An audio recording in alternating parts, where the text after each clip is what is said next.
What is up, everybody? It's Dr. Vibe, host and producer of the award-winning Dr. Vibe show, the home of Epic Conversations, and I'm the host of Epic Conversations, 2020 Best Podcast News Award winner, 2018 Innovation Award winner given out by the Canadian Ethnic Media Association, and something brand new, I am now the official co-host and co-producer of the only online show in the world for dads and fathers. It's sponsored by Dove Men Care and Dad Central, and also being part of that team last year, I was able to reach out directly or indirectly to over 100,000 fathers around the world. As always, I like to say you're blessed, highly favored, a magnet for miracles, and a solution for someone's problem.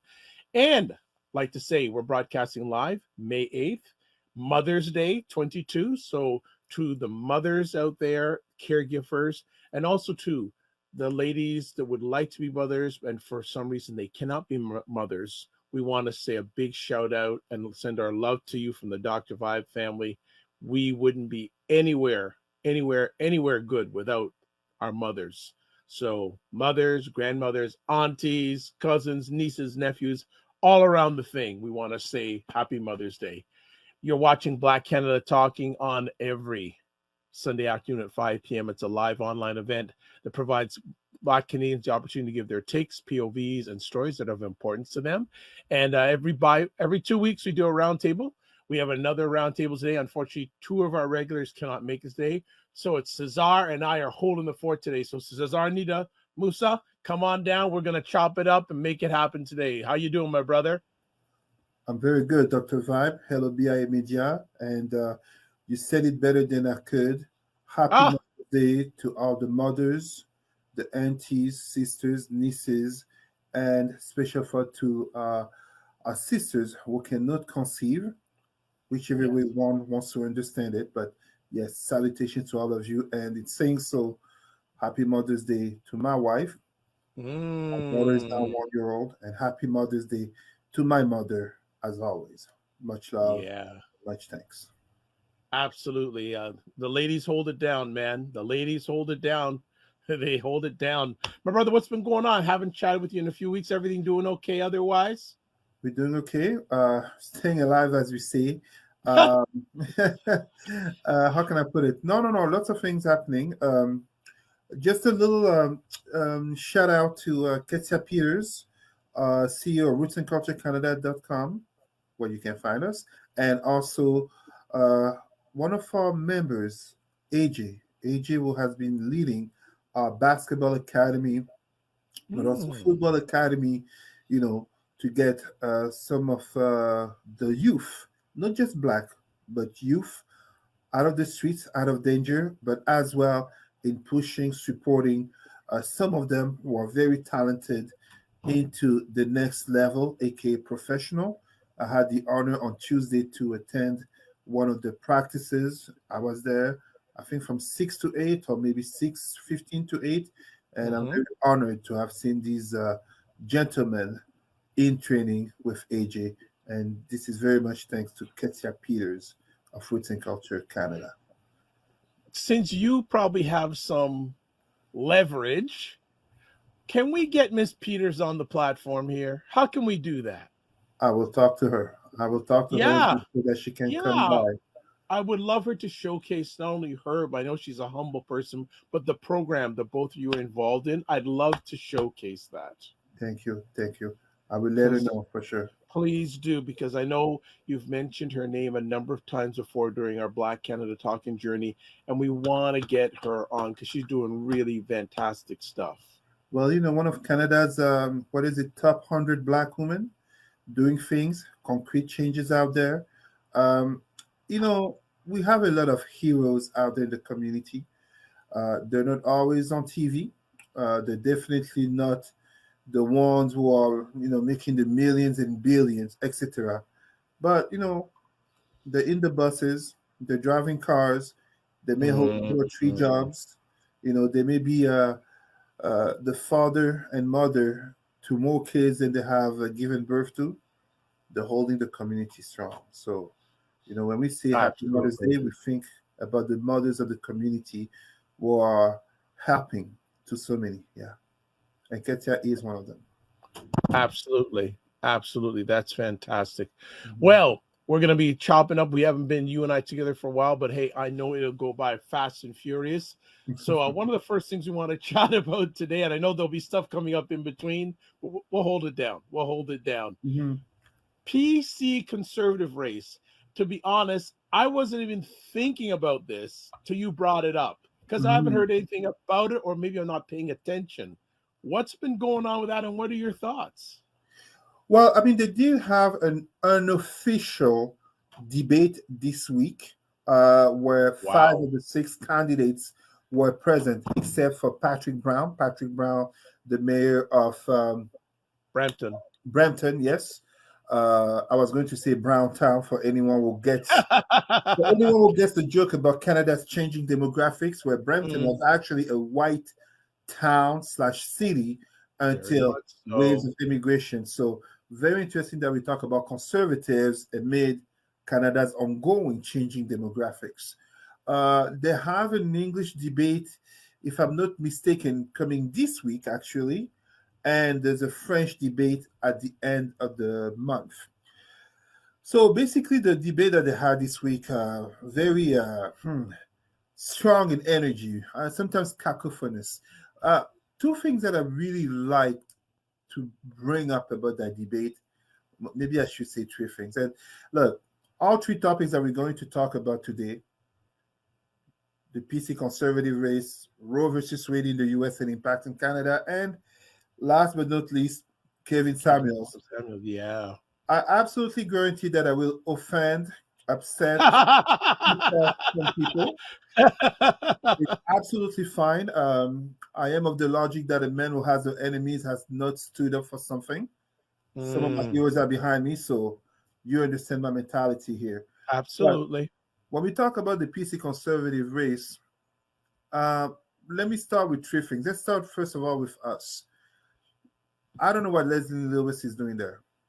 I do not understand. Like, please, I have to be careful in saying this because I want to be properly understood. I am not here preaching in terms of liberals or the saviors of the black community. And if you're black, you must vote liberal. That's not what I'm saying whatsoever.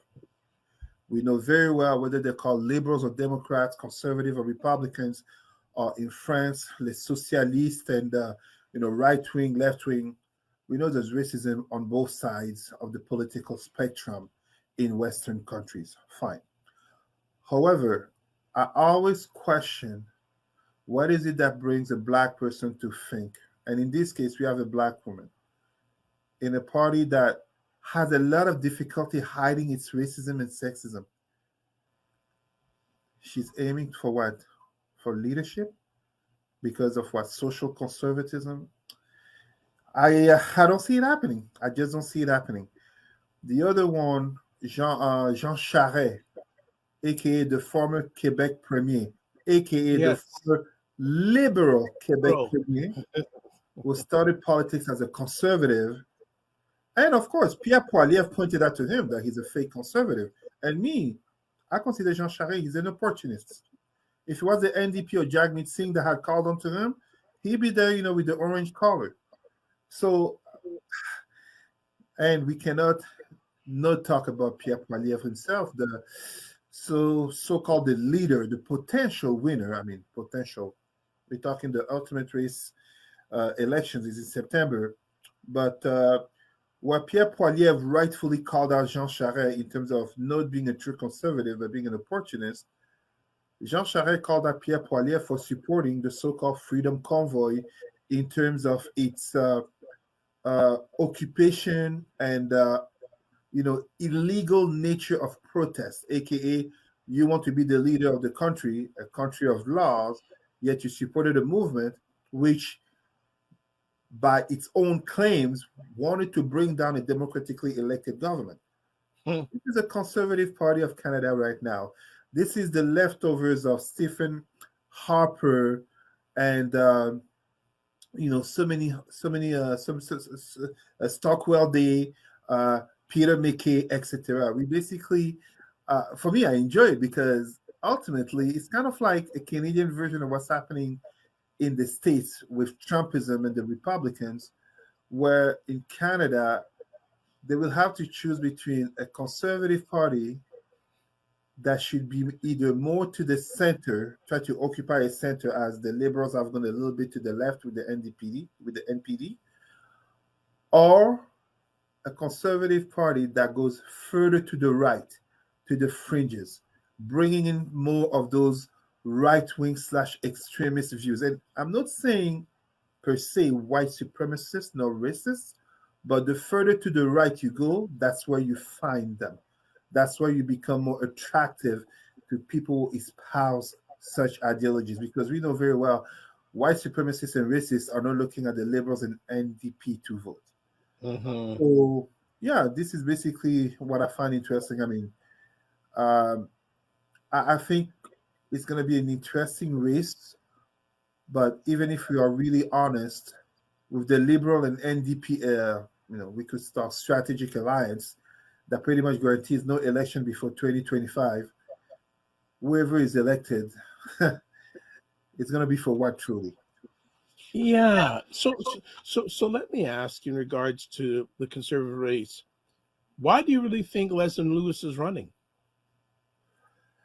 Look, I've said it last time we were, I think it was last time we were on the show. I've really said it. Some black people go to elections in Western nations just to beef up the resume. I know it can absolutely sound even dismissive to some blacks running. I've never gone into elections. I understand it can be, some people may even think it's insulting, notably to black conservative, but really, nothing is impossible in elections. We've seen it notably with Trump in the US, but I cannot conceive how truthfully and honestly, even in 2022, as last year, 2021, a black woman can think she can become the leader of such a white, male centered party as a conservative party. It doesn't rationally make sense to me. I'm not saying it's impossible. Obama got elected, people didn't expect that. Trump got elected, people didn't expect that. Uh-huh. But the layers are that much deeper. The layers are Let that much deeper here. let me ask, whoever gets elected, say 45 comes back and wins another election in the States, Mhm. what impact do you think that would have on the conservative party here? Hey, I'm a partisan of chaos theory, anything good for Pan Africanism. So, personally, if 45 came and got elected, the impact in terms of conservatives here is very simple. It would further push to the right the conservatives. And in a certain way, I will agree with one thing that some conservatives, we have to be honest, say is that they should not have to be conservative less in order to be elected. They have to be true to themselves. That's fine. Only problem is this, though. If you look at the US, Trump is not a real Republican. He is an opportunist who basically made it. Trump is not a Republican. This is not the Republicans in terms of Ronald Reagan to George Bush. Trump did not even expect to be taken seriously in order to compete, and even less expected to win. I mean, Jean Charest, I say he's an opportunist, but Jean Charest is actually a politician. Jean Charest has actually governed, he actually has experience.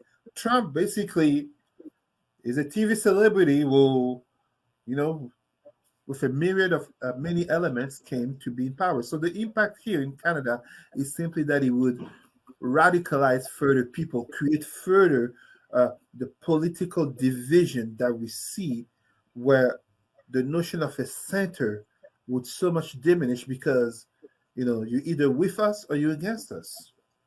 And I mean, this is a Western country. It's bound to happen. We just saw what happened, notably in France, with the elections that had Marine Le Pen basically obtain 41 or 42% of the votes. This is further, there's a radicalization of political views in light of so many changes happening in the Western world. I give the example of demographics, but we're talking about even birth rates. We're talking about immigration and employment. Uh, the advent of technology, etc., etc., and of course, consequences of COVID. Yes, Mhm, it would mhm. just radicalize the right party. Absolutely. Absolutely. Yeah, I just wonder what's going to happen if 45 comes back in and the gentleman who's more right wing than any other leader, Poliver, gets in. It'd be very, very interesting to see how that rolls out. Do you think that is Canada ready for a conservative government? You think it down the line? Well, we have to define what we mean by conservative government True. because, look, in the Conservative Party, with my humble analysis, and I am definitely not a conservative nor a liberal per se. I'm a Pan Africanist. So, Western Okay. world, conservative, liberal, right, left, I don't care. My politics are Pan Africanist. But if we look at it truthfully in terms of Canada, the Conservative Party will eventually have to decide between being further to the right, aka Pierre Poilievre, or further to the center, aka Jean Charest.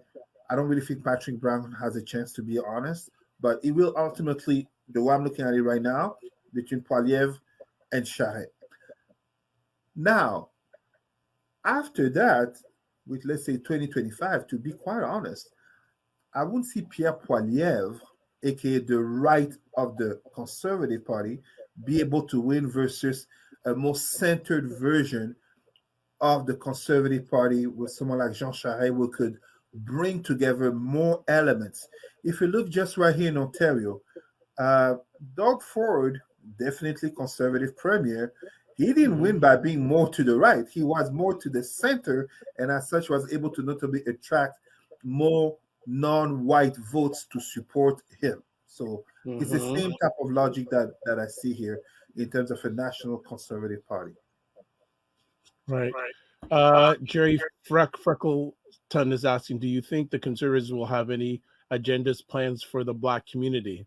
Good question, because they really didn't have one last election. It's going to be interesting to see if they have. Go ahead, Cesar. I see something coming from you. Go ahead. When you have a party, we're in the 21st century, Jerry. You know what? Honestly, first of all, allow me to acknowledge the brother, brother Jerry. It's an excellent question. Thank you. Thanks for your question. But I'm gonna be very honest, and this is where Black people we tend to fail. In the 21st century, we have a party such as the Conservative Party that does not officially recognize the existence of systemic racism. I absolutely do not care about Black conservatives who say it exists and it gives they need time. I'm not here to care about the fact that they recognize anti-Semitism or homophobia. We are Black people. You have a party that does not recognize systemic racism. Anything and whatever that they will imply will not be Black people specific. It will be people of color. It will be address racism, not systemic racism, because in Conservative Party of Canada, at least they don't truly believe in systemic racism. We don't just have to read what is written, we have to read between the lines. They don't recognize systemic racism. They don't recognize anti-Black racism. They feel no obligations towards Black people, and they're not entirely wrong. How much percentile of their votes do they get from black communities for them to actually say they care? How much donations do they really get from Black communities for them to say they really care? So I don't blame them. I blame Black people who think the Conservative Party will bring a concrete change to their life. Don't get me wrong. My Pan-Africanism is for Black people to uplift themselves, to work towards the solutions, and not to expect some white savior hands, whether it be liberal Democrats or conservative Republicans. Yes. But when we look at all those other communities that are striving and succeeding, such as Jewish, Chinese, etc., it wasn't just in terms of community economics and community identity. They did get government help directly targeted to them. And we must say that. But I don't see that happening with the current state of affairs of the conservative race in Canada. Okay. It'll be very interesting to see what happens down the road with that race and see where Leslyn Lewis ends up post leadership. No, you're very correct. But I mean, I don't know. I don't know how to put it because it's like I hope no one thinks I'm trying to bash or not support a sister, but I'm not going to support you if you're going into something where I think you're bound to fail. I'm not going to support you into going into something where your own identities. I'm not talking about social conservatism, which Leslie Lewis claims to be about. Sure. I'm talking about her identities as a black woman are not valued and recognized. So no, I don't see her future in there. Be interesting to see where she shows up. Jerry saying thank you for your feedback, Cesar. So he appreciates what you're having to say, what we're Thank you, chatting Jerry. about. Yeah, we'll be keeping an eye on it. And anyone out there, if you know any candidates of the Conservative Party that would like to be on here, love to have them on. Be very interesting. Let's move transition to probably the hottest social political topic in America right now, Roe versus Wade. And for those who are not aware of it, just a little bit of background. Is it about how many is it? Is it 40 or 50 years ago now? If I'm not That mistaken, 1973. Yeah, so around 50 years ago, the United States Supreme Court, in a big trial, Roe versus Wade, gave the right for women to have abortions. The federal Well, federal, yeah. yeah, at the federal level. Well, this is a whole other story in itself. A few weeks ago, there was a leaked document of a conversation or writings of the current judges on the American Supreme Court saying that basically they're going to overturn it. And this is one of the things that many conservatives in the United States have been hoping for a long period of time. And this, if you pay attention to social political stuff in America, this is going to be a huge topic, especially this year with their midterm elections. It's going to be very, very big. And what some people are also concerned that after this gets overturned in the Supreme Court, which is, I think, now become a political body, because they have the judges are appointed by the president in power at that time. So 45, I don't call his name, the last American president, not the current one, appointed 3 conservative judges while he was in office to make sure that the court was conservative leaning.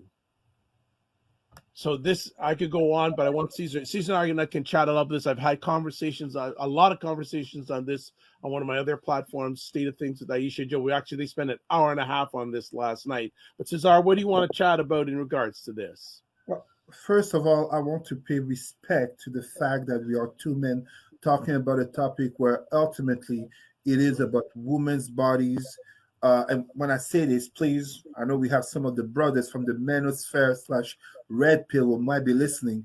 I consider that a man may have something to say about his incoming child, but ultimately the health of the woman carrying the child, if you want to call it that way, the baby, the fetus, is paramount here. So that said, the situation in terms of Roe versus Wade, for me, you said it. 45 played his game well. He put some Smart. conservative. Well, it's politics. You can't even be mad at him. He was in power. He played hard politics, and those judges, those justices, I should say.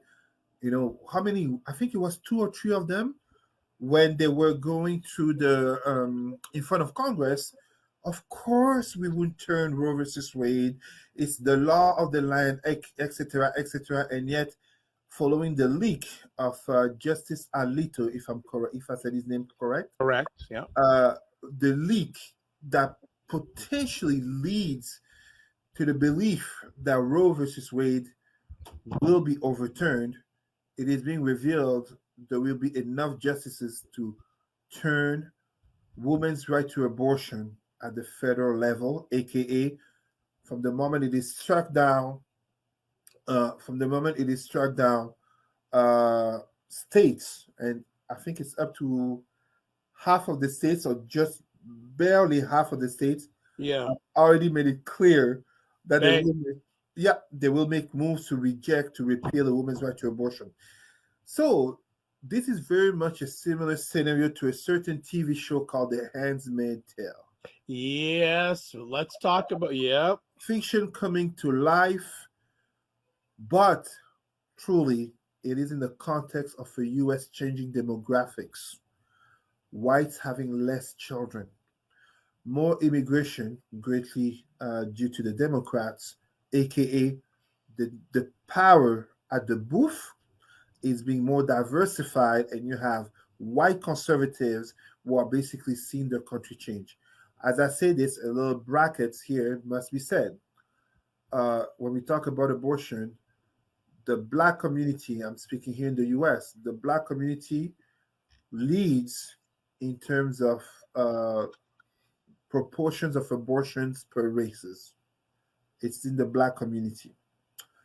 However, if we really want to address abortion, we must talk about socioeconomics. So the hypocrisy of conservatives, aka Republicans, being against abortion, aka the pro-life, they want to forbid abortion, but bring them on the socioeconomics conversation to improve women's lives, to bring access to how do you call that, protection, sex education, etc. But even adoption, improving foster homes, they disappear. It's women who will ultimately suffer. And when I say women, there is a conversation in terms of privilege and social classes because, yes, blacks and brown women are bound to suffer more. Poor women are bound to suffer more. But I think even richer white women will have to pay consequences, as we saw in the fiction, The Handmaid's Tale, because anything that reinforces patriarchy eventually hurt all women, including those who are rich and powerful. I personally am not here uh, saying that in the matter of abortion in the U.S., it is a matter of every right or to absolutely forbid it. But I know it's a very small amount of women will look at abortion as a contraceptive method, while for so many other women, an abortion is a painful choice, and as such, it is important that we make it as safe as possible so that people can live in a society where we can try to create the better relations so that if abortion must be taken, it is a last resort. Well, it's really interesting. There's a question here in the chat from Jerry saying, "Why is the pro-life movement so white? I always found that so strange." That's an excellent. No, bro, no, brother. Yeah, that's 2 for 2, brother Jerry. Good. Well, can I disappoint our brother here?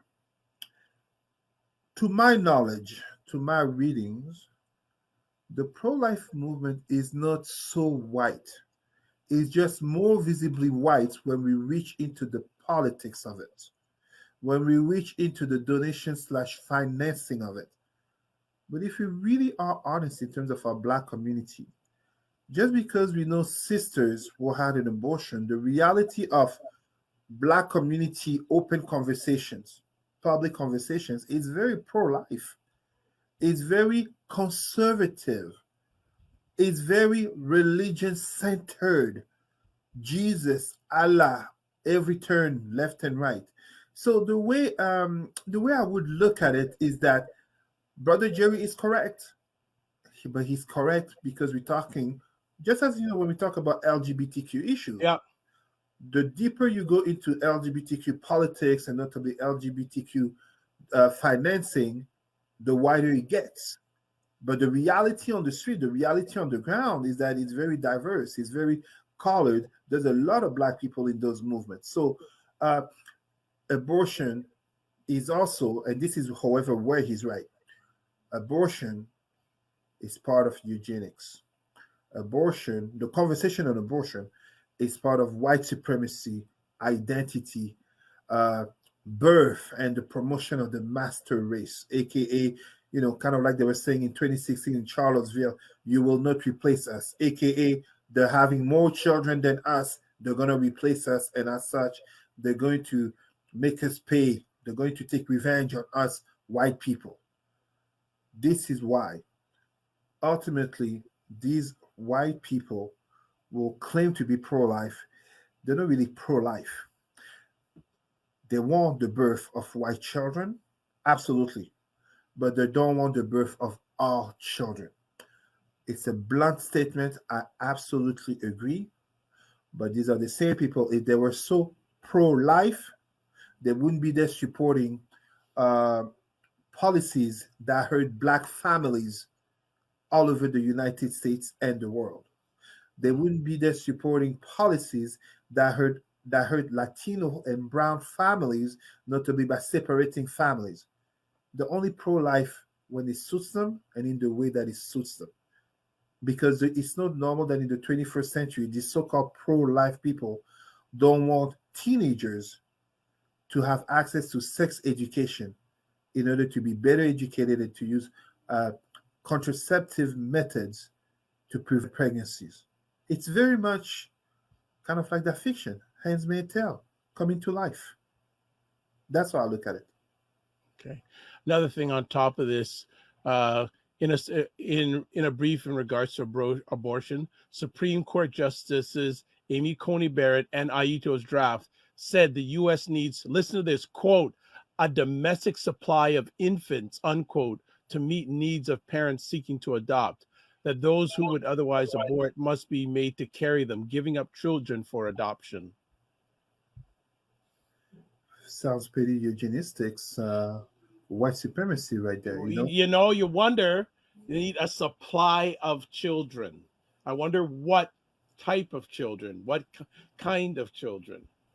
Well, the white savior complex. There was a time it was popular to go adopt that little Chinese girl because oh, the Chinese, the killing of the baby girls. It's so popular to adopt that black African child because oh my God, we raise children better. It's this type of mindset that are still at the forefront. And Judge Amy Barrett, she has adopted a black child. So a lot of this, you see, it's kind of a complex issue in terms of the fact that there are so many elements to it. Uh, you know, there's even religion into it. They literally see themselves as doing God's work, aka protect a life from the moment of conception. They basically see themselves as, America, the city on the hill, the light of the world. And as such, some of these policies, like Alito said, abortion rights is not a fundamental right of the United States, aka it was not on the Bill of Rights in 1776. Over 200 years later, this guy's like, like it's like, how can you argue if, and this person is on the justice court? It's not really about justice. It's about politics. It's about mindset. It's not really about justice. Can you imagine if that's the same person? Because there's an important element here to also consider.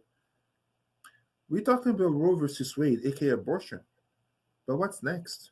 Well, this is the thing, and this is Aisha and Jill. We're talking about this last night. That it seems that the GOP roadmap is okay. Well, they already got doing the suppression of voting rights. Yep. So again, and it seems that a lot of this may be targeted to certain people, melanated people. Let's leave it at that. Of course. Now they've got Roe versus Wade. Now people are saying next they're going to now look at suppressing LGBTQ marriages. Of course. Yeah. They're also saying that now they may even look at civil rights. But of course, it's politics. It's power. It's the you will not replace us. It's the last civil rights began technically in 1955, but it's kind of this America, but truly Western world, where those who are conservatives are scratching their heads in terms of how can we undo the advances that came from the social revolutions of the 1960s and 1970s. How can they undo this in terms of these minorities that have gained, legal rights, political rights, but also that have learned to organize themselves, to have a voice and to stand up? When I'm there in terms of addressing equity, diversity, inclusivity, It's not just something that just started 5 years or 10 years ago. We're going back to the 60s and 70s, but we're going back even before that. We're talking about, when they talk about critical race theory, we must talk about colonization and slavery. We Mm-hmm. must talk about all of these issues because this is what's happening where it's not just about abortion. It's about so many other topics that are coming together where those who are in power or who have any mean of power and will basically see themselves as conservative, look at society and they're like, this society is going to hell. We must go back. It was better before. It was what? Make America great again. When was it ever great for non-white people? When was it ever great for non-rich people? When was it ever really great for non-heterosexual males? Go explain that to black conservative, black Republicans. Mm. Very, very true. Very, very true. And I guess the other thing that we discussed before we went live is the potential now of influx of women from America coming to Canada to get abortions. Reminds me of a certain TV show. I'm not going to say the name again, but that was that. I did watch the TV show. To be honest with you, it kind of fascinated me. I wanted to understand, but yes, that was also there. Safety to Canada, just as we've seen some movies. I'm thinking notably of that movie 2012, climate change, safety to Mexico. America. I'm not look. To some people, America is the land of freedom and democracy and all that stuff. No, no, no, no, no. It's not. If you're not rich, we're in a capitalistic society. We're not in a. I was hanging out with my dad today, saying, "Yes, America, the great democracy." So I said, "Dad, America is not a democracy. It's not. It is a capitalistic system." As I remind people all the time, when we have someone like Obama, and Obama is not a Pan-Africanist, so people never get it confused because you see Obama's face behind me with other great leaders. He's not a Pan-Africanist, but when we have someone like Obama who talks about him becoming president as a black mixed man, president of America, and this proves the American dream being possible. For one, Barack Hussein Obama, how many thousands and million others are destroyed by the same system that he upholds? For each and every black number one first, how many are destroyed by the system? And I really say system because, yes, I'm always talking about accountability, making efforts, having discipline, focus, and effort. I have about 15 people from mid-20s to mid-30s that I mentor. I always tell them that, but we cannot claim we don't live in a society where a system is in place to maintain those dominant identities at the top. And as such, when we look at the very nature of Roe versus Wade, I mean, obviously there will be an influx of women coming to Canada for safe abortions. Biden is considering notably making abortion legal on federal lands, aka federal buildings, and or notably the possibility of abortion becoming less of a surgery, more a matter of abortion pills. But ultimately, people will be coming to Canada. And Canada, as it is right now, under this Trudeau government, is a land of safe haven for who? LGBTQ people and women who will be seeking abortion, just as Canada has recognized the United Nations decade for people of African descent, aka Canada officially has recognized systemic racism.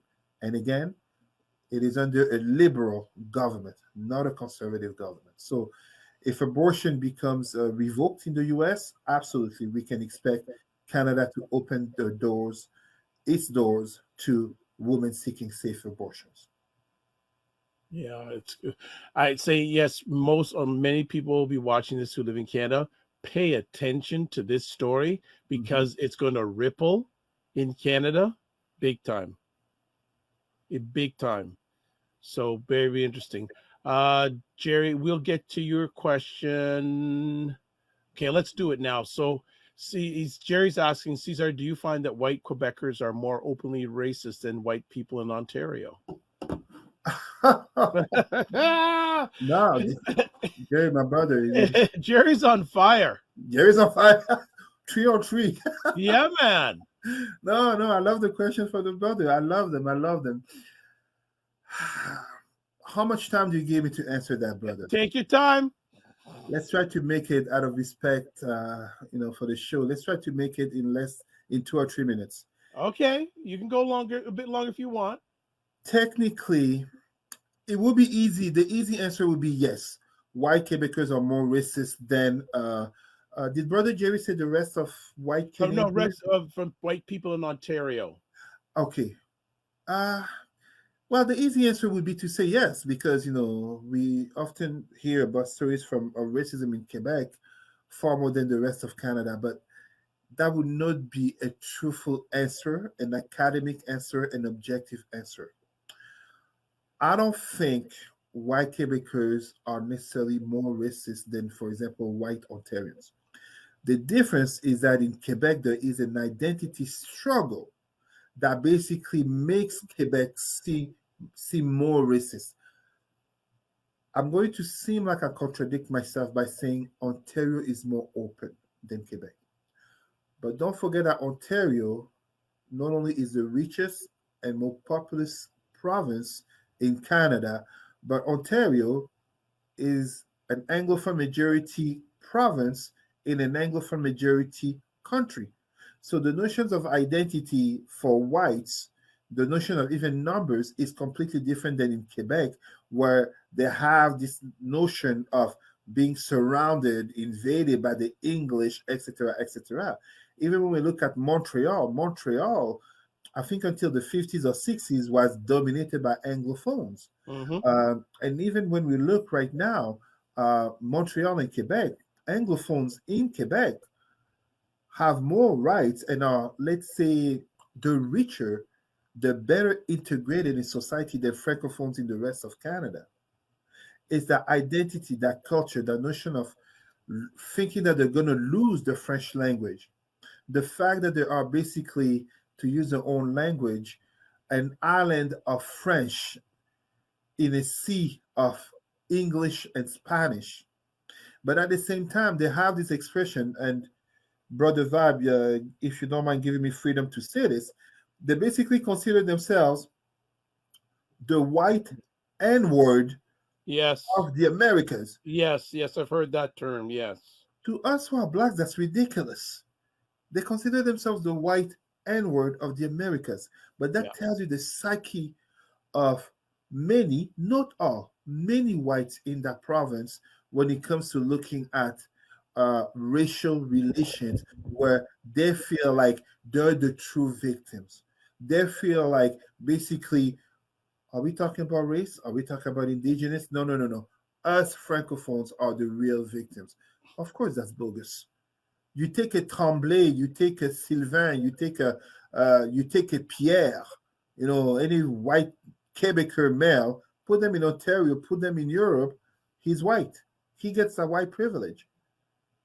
But in the reality of the province, and this is part of the success of the current government, CAQ, Coalition Avenir Québec, of Prime Minister Legault, is that populism, is that type of nationalism. He's not a separatist, but he's a nationalist that basically makes them feel like, they're standing strong. But no, I don't personally, when it comes to racism, yes, Ontario is more open than Quebec, but when it comes to people, I don't consider white Quebecers to be necessarily more racist than Ontarians because, surprise, surprise, it may disturb some people to hear it, but no one will make me believe that white Ontarians, as white Canadians, truly love to see veiled Muslim women, or that they really feel comfortable having a black person becoming the boss, in terms of the majority of them, just as in Quebec, just as in any Western country. More open, yes, but not to the point where we can really point a finger to Quebec as being more racist. Well done. Well done. Love it. Love it. Love it. So we'll end off.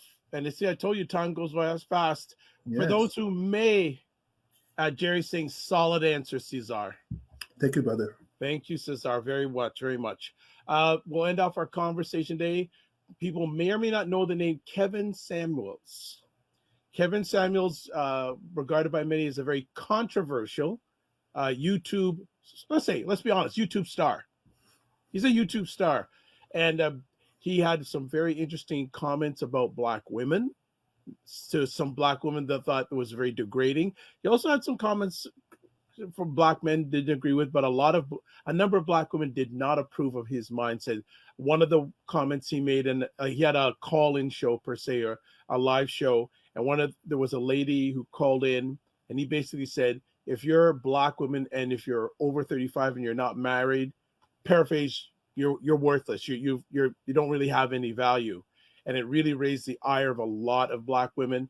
Well, unfortunately, Mr. Samuels passed away, I think, about 2 days ago. Mm-hmm. And the challenge, one of the things is, now it's not confirmed, but apparently he was having, let's just say, relations with a lady that he met that day, and he suffered a heart attack. Now, a lot controversy about what actually happened is one thing, but a number of Black women were very happy to see him dead. Mm-hmm. So definitely it's caught. So if you don't know about Kevin Samuels, Google or go into Google Alerts, click it, put in Kevin Samuels, you'll see all the conversation that's going on there. But Cesar, I know you want to talk about him and also maybe about the relationship between Black men and Black women. Go ahead. Thank you, Brother Vibe. Yeah. I will offend some Black men, just as I will offend some Black women. But we need to have this conversation. We need to have this conversation on so many points. First and foremost, I want to give my condolences to the family of Mr. Kevin Samuels. At the same time that I'm saying that, I'm very disappointed. Okay, we lost Cesar for a moment, but I'm sure we'll get him back in just a second. I'll carry it on. One of the things that I was concerned about of people celebrating a man's death. To me, I don't think that's us as a people. I think that, so Jerry's saying, yes, Kensington also believe in respectability politics where Black men should speak well and dress well. Is that a solution? Yes, I think that is a solution. Okay, we got you back, Cesar. Go ahead.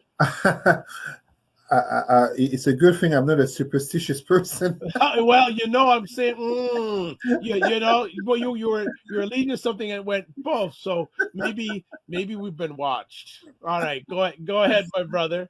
No, so on a serious note, first of all, condolences to the family of Mr. Kevin Samuels. I agreed with little of what he said. I disagreed with a lot. I especially disagreed with the style and the way. And in giving my condolences, I feel sad for his mother who learned of the passing of his son through social media. Social media, yeah. But that really tells you something I denounce time and again. Entertainment as the number one cancer of the Black psyche.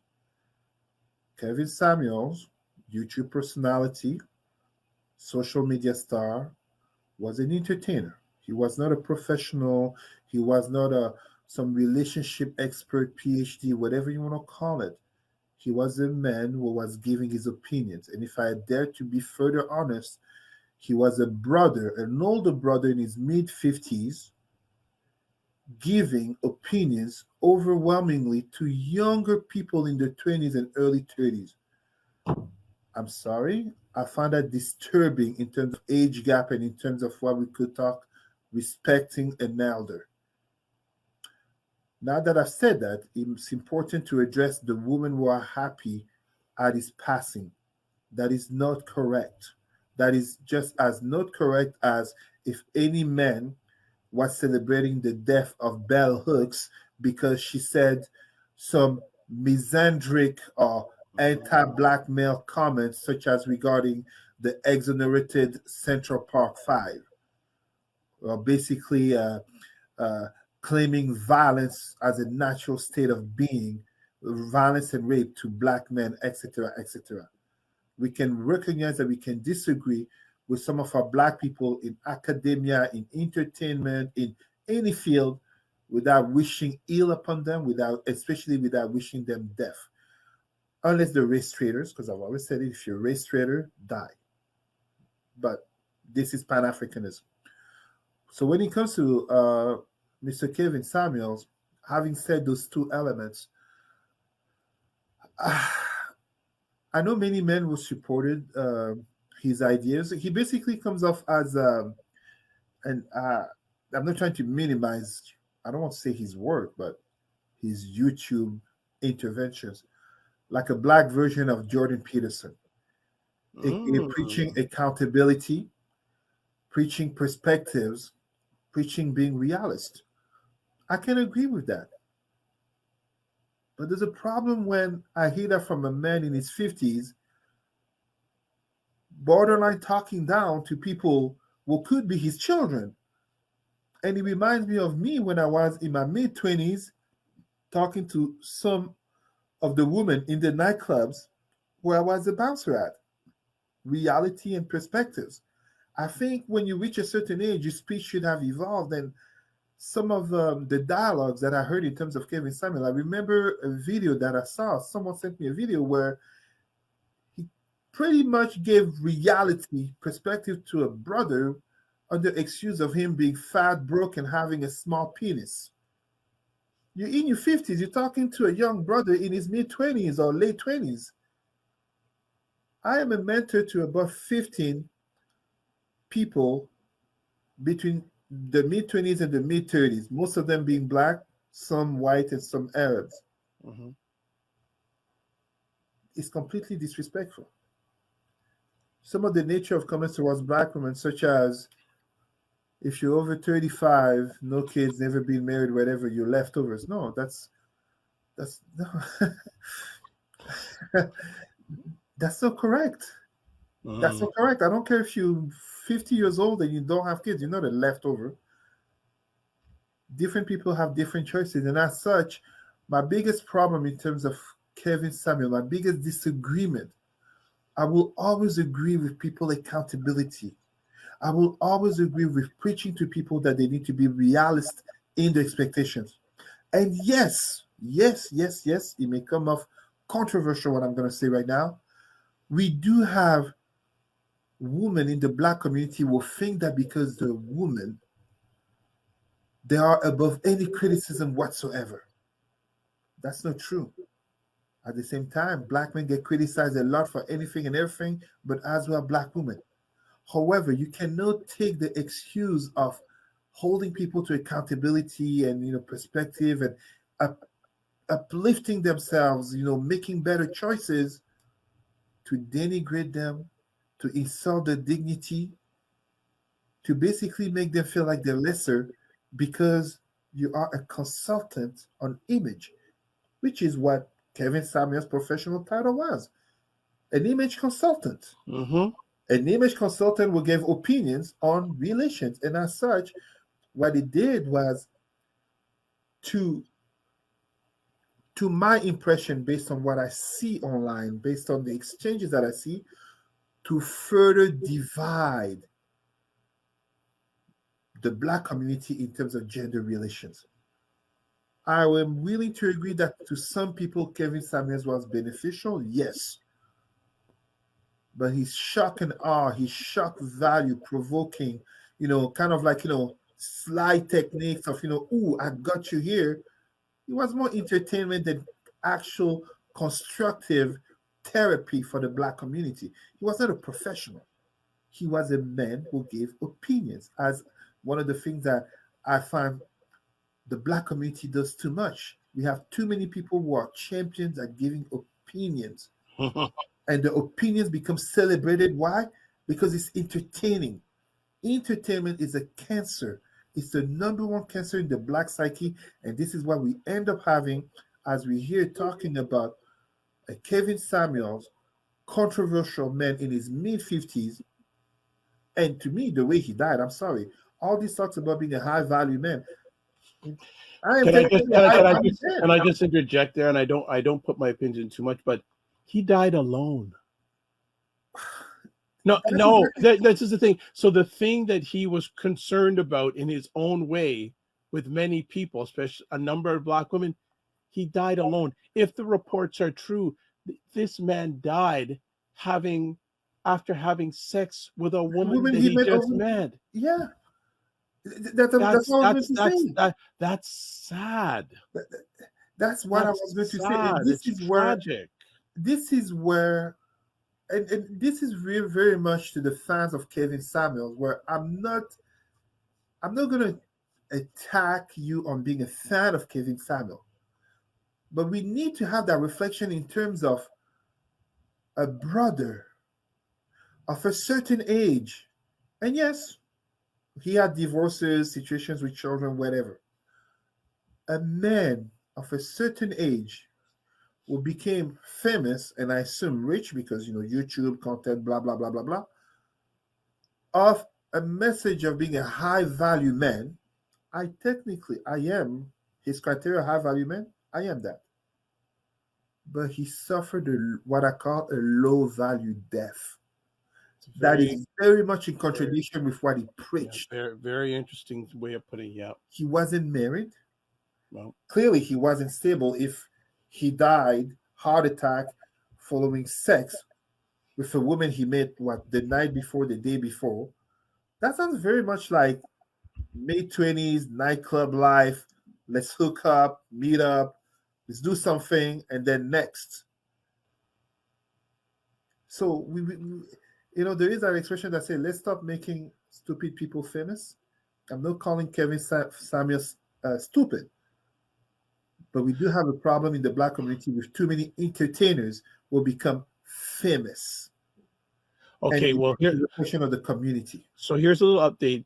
I'm just reading from some line here. American YouTuber Kevin Samuels gave up the ghost of life at the age of 56, and he had a daughter alongside his ex-wife. So he's survived by the way of his loving daughter, whose identity remains to be a thriller to many folks. According to a supply, his daughter was born on June 29, 2000, making his daughter 21 years of age now. She was born alongside Samuel's ex-wife. So he does have a daughter from a previous marriage. I mean, I just find it unfortunate because if we are to mend the relationships issues in the Black community, and first of all, we have to be careful.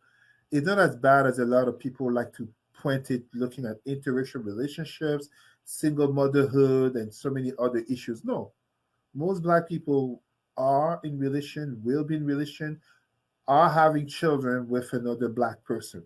And by Black, I'm talking about dark skinned Black to mixed green eyes and blonde hair, Black person. But we have too many who will highlight and take advantages of the disagreements in order to make a dollar. It's good to call out a lot of the misbehaviors. It's good to support the positivity, get married, have your education, address your finances, have realistic goals and all that. And a lot of the Kevin Samuel fans have told me that's what he did. But when I listen to his videos, too often, he was saying these positive things that can help, such as I tell the people I mentor with a lot of indignity, disrespect, shock and awe value for entertainment, for clicks, etc., while looking superior, and now see in terms of, according to the reports, how he came to die. I'm sorry, you cannot preach being a high value man and go have a low value death. That's what I call it. Because that Well, low value death is what will be remembered. Just as if we take the example of another celebrity, 30 years of hard work, one slap. That's what people are talking about Will Smith right now. We have to hold ourselves accountable, not just as a community, but as individuals, because it's the individuals who make the community. It's not about anyone being perfect. It's not about anyone being perfect. But you cannot claim so much to be here, and then we realize that you are so here in terms of reality. Any man that I know who will die in the circumstances of Kevin Samuels, we would have a hard time accepting it because it would be like, that's not how we knew him. Well, again, the cause of death hasn't been confirmed yet. There It are hasn't been rumors. confirmed yet. Yes, so we are only suspecting. We're only going by things we hear. We're not saying that, but That's what obviously, the reports are saying right now. And yeah. even So after the heart attack, I hear lots of Red Bull. I hear he had COVID, yeah, etc. So we healthcare and life habits, practices. Hooking up with a woman from the night before. Where's the relationship? Where's a stable household? And you have a child. I mean, I please, social media, Black America. Let's, for the mental well-being of this young lady, daughter of Kevin Samuels, do not reveal her identity. And I hope she doesn't go forward in front of the camera to come say, because she might get, she might grow a following, or she might get the people harassing her because of the identity of her father. we don't want her to be triggered. Absolutely not. They don't not, and again, and as I said, the thing that sticks out with him though is he died alone. Alone. A Black man dying alone. That is why we preach. Well, we're passionate on this platform as much as possible. Family, family, family, family. Absolutely. I'll just leave it at that. This is a perfect example of the importance of a good Black family and what can happen when you don't have a Black family. And research shows that Black people, especially Black men, live longer on average when they have a family relationship, a decent family relationship. A stable relationship, some good friends you can rely on who have been there with you through Yes, thick and because thin. we don't know what he was going through. We don't know. Absolutely. Behind the fame, we don't know Yes. the real story. And that's part of the reason why, like I said, whether it's aka the misogynistic Kevin Samuels or the misandric Bell Hooks dying, there's still Black people. They didn't live their life killing other Black people. There were no traitors to the race. We can disagree with them, but I don't think we should celebrate the death. If we disagree with them, let's hope they live and maybe they can change their views, or they can tone it down, or they can come to a realization that we have to let people live. We are all Black people here. Uh-huh. All right. Okay, we're done for today. Quick time. Cesar, as always, pleasure to have you Thank you. here. As always adding positive value to the audience. If people want to get in touch with you, how can they do that? RootsandCultureCanada.com, and you can reach me on Facebook, Cesar Remy, Rimy. You can find me there. Thank you, everyone. Dr. Yeah, Vibe, BIA Media, thank you so much. Thank you always for having me. our pleasure, always a pleasure, and looking forward to the next conversation. I'm Dr. Vibe. I'm the host and producer of the award-winning Dr. Vibe Show, the home of Epic Conversations. I'm the host of Epic Conversations, 2020 Best Podcast News Award winner, 2018 Innovation Award winner, given out by the Canadian Ethnic Media Association, and now officially, I co-host and co-produce the only online show in the world for dads and fathers that's sponsored by Dove Men Care. I'd like to thank always everyone who watch or listen to this live or on the replay. Also, like to close off with this: live your life as a dream. If you can dream it, you can make it. Sometimes you have to get smaller to get stronger. Block assumptions, then aim bigger, aim better, aim higher, aim wider. Again, big shout out to the mothers, the women, the caregivers around the world, and the ladies who are not able for whatever reason to have children. We hold you, we salute you, not just today on Mother's Day, but every day, every day. And three last things I'll finish up with. Remember to give yourself grace. Also, quality time comes through quantity time. And then finally, don't just manage your time, manage your energy. God bless, peace to all, keep the faith, and thanks again to BIA Media. See you next week.